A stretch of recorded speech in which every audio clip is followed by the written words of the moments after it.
Greetings, Black Light. Play close attention, pay close attention to this video.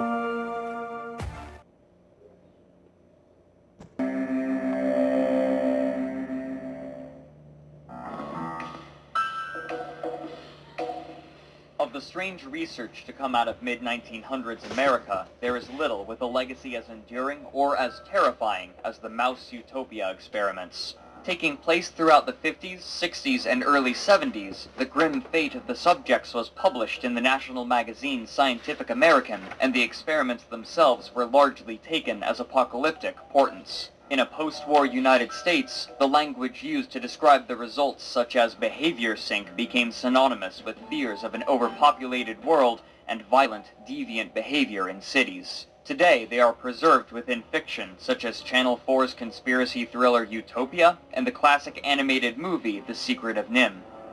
Our world began changing. So what were the Mouse Utopia experiments?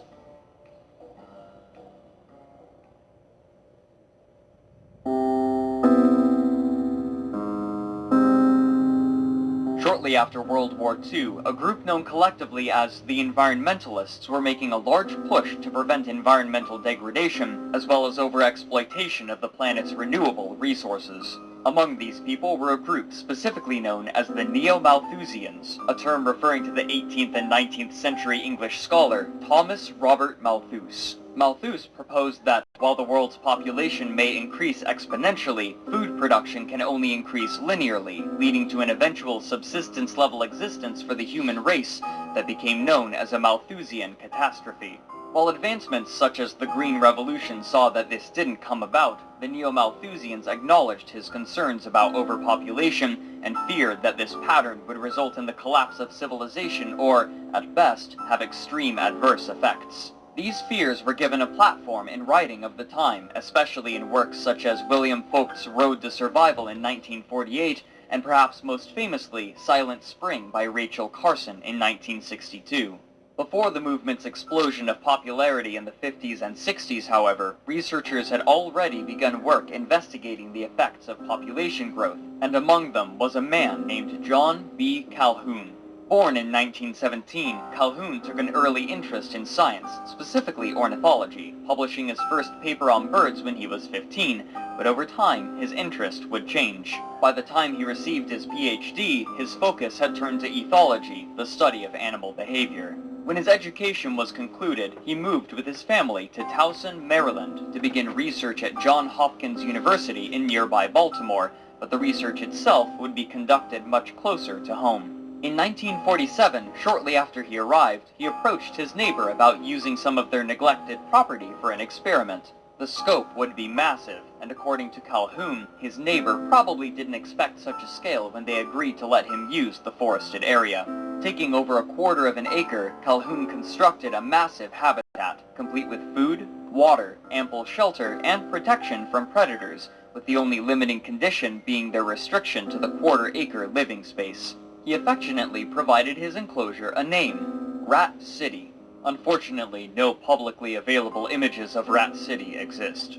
Calhoun was very familiar with Norway rats, having performed research on them for his doctorate, and he estimated that Rat City could sustain approximately 5,000 individuals, though if they reached this number, the population density would be tight. He began by placing 5 pregnant females in the enclosure, providing ample genetic diversity, and soon the population was increasing exponentially. But then something surprising happened. Rather than the population increasing to fill the space of the enclosure, it quickly leveled off at 150 members. He also noted some behavioral peculiarities. Despite the large size of Rat City, the residents seemed to gather around just a few places, forming social groups of 12 and limiting themselves to specific feeding locations. He would conclude the experiment after 2 years and 4 months, during which the population never grew over 200. Careful observation revealed the cause: high infant mortality. For some reason, as the experiment progressed and the population increased, the mothers were not caring for their young properly, leading to most of them dying before reaching maturity. Calhoun had his theories as to why this was, but to prove them, he would need more data.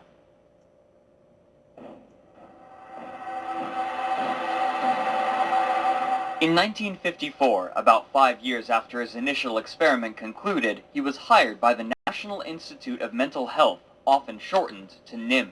Within the laboratory of psychology, Calhoun was given ample resources to continue his work. With a team, he began feverishly designing and constructing habitats, sometimes referred to as universes, where he performed numerous smaller-scale and more controlled versions of his original rat study on a domesticated strain of albino Norway rat. These rats would want for nothing. All physical needs for a healthy rat lifestyle would be provided for them, including food, water, climate control, and nesting material. Calhoun spent 8 years perfecting his enclosures and methods until finally, in February of 1962, an article of his writing was published in the magazine Scientific American. The article was entitled Population Density and Social Pathology. His opening paragraph ominously reads so, quote, "In the celebrated thesis of Thomas Malthus, vice and misery impose the ultimate natural limit on the growth of populations. Students of the subject have given most of their attention to misery, that is, to predation, disease, and food supply as forces that operate to adjust the size of a population to its environment. But what of vice? Setting aside the moral burden of this word, what are the effects of the social behavior of a species on population growth, and of population density on social behavior?" Unquote. To answer this question, he cited 6 of his experiments in particular, all with similar composition and concerningly similar results.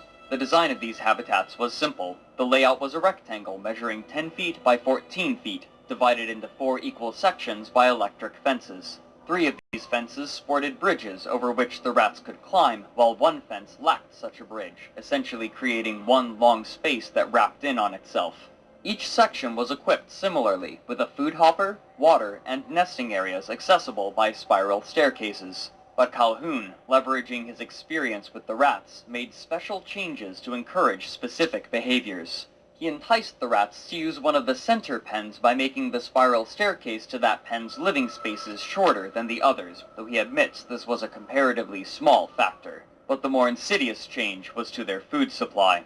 In half of the experiments, Calhoun supplied powdered food, but in the other half he placed feeders of his own design, consisting of hard pellets behind a wire mesh. Half of his experiments began with 32 mice, the other half with 56, of evenly male and female composition, and all having just reached maturity. Calhoun estimated that approximately 40 rats could comfortably be housed in these enclosures, but he would allow these populations to increase to 80 before he would cull them. Almost immediately after introduction, things began to go awry. The females, unsurprisingly, spread themselves out somewhat evenly through the pens, but after the males jockeyed for dominance and those of highest rank were determined, they began to distribute themselves strangely. Less dominant male rats will typically awaken earlier and begin to wander and forage for food, and due to the design of the pen, this meant that they usually would end up in the center sections to eat. During this time, the dominant males of the outer pens would wake up and begin guarding their respective territories. Since there was only one entrance ramp to either end, the dominant males of either pen would bar the return of the less dominant males, forcing the male population to clump in the center pens, while the dominant end males protected what came to be their harems. Only a few other deferential males were allowed to remain. These few remaining males began exhibiting odd behavior. Though they would spend most of their time in the burrows with the females, hiding away from the dominant male, they would never attempt to mate with any of them. Instead, perplexingly, they would try to mate with the dominant male, and even more perplexing, the dominant male would not fight these attempts. At the same time as this was happening, the effect of Calhoun's special feeders was taking hold. Since procuring food was such a lengthy process at the hard food feeders, it was common for one rat to join another while in the process of feeding. By this method, the rats slowly became conditioned to eating in the company of other rats until, eventually, the rats would refuse to eat unless another rat was present. Since more rats tended to be in the center pens, this behavior meant that, over time, more and more rats made their way there, further condensing them. This heightened the proximity of an already cramped population. In the experiments with the powdered food, this effect was far less pronounced. With these factors combined, Calhoun noted what he called a behavioral sink, or an increase in pathological activity in the rats due to the stress involved in such high population density.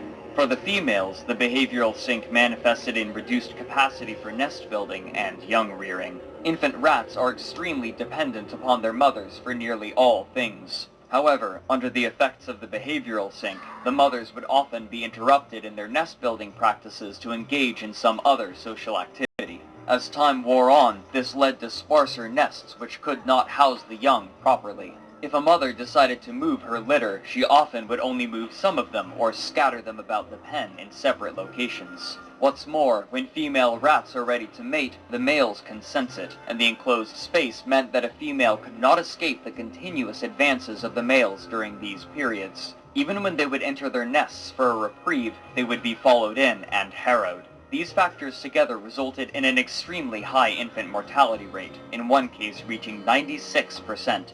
For the males, this manifested in different ways. The dominant males would occasionally lash out in violence against the other members of the pen, including infants, often biting and wounding their tails. Among the lower class males were three groups. The first he described as the homosexuals, which he immediately corrects as pansexuals, who would not compete for status, but would often attempt to mate with any other rat, regardless of gender or age. Much like in the end pens, these advances went unchallenged. The second group he described as somnambulists, who moved slowly through the pen without interacting with other individuals in any fashion, and the other rats, in turn, ignored them, except in rare circumstances. These rats, externally, he described as fat, sleek, and healthy-looking.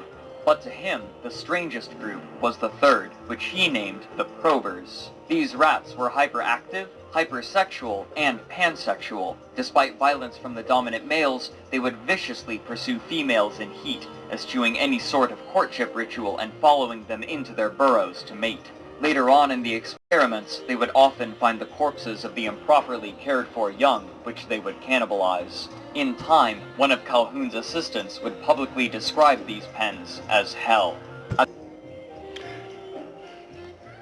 Yeah, stay tuned for part 2 of this.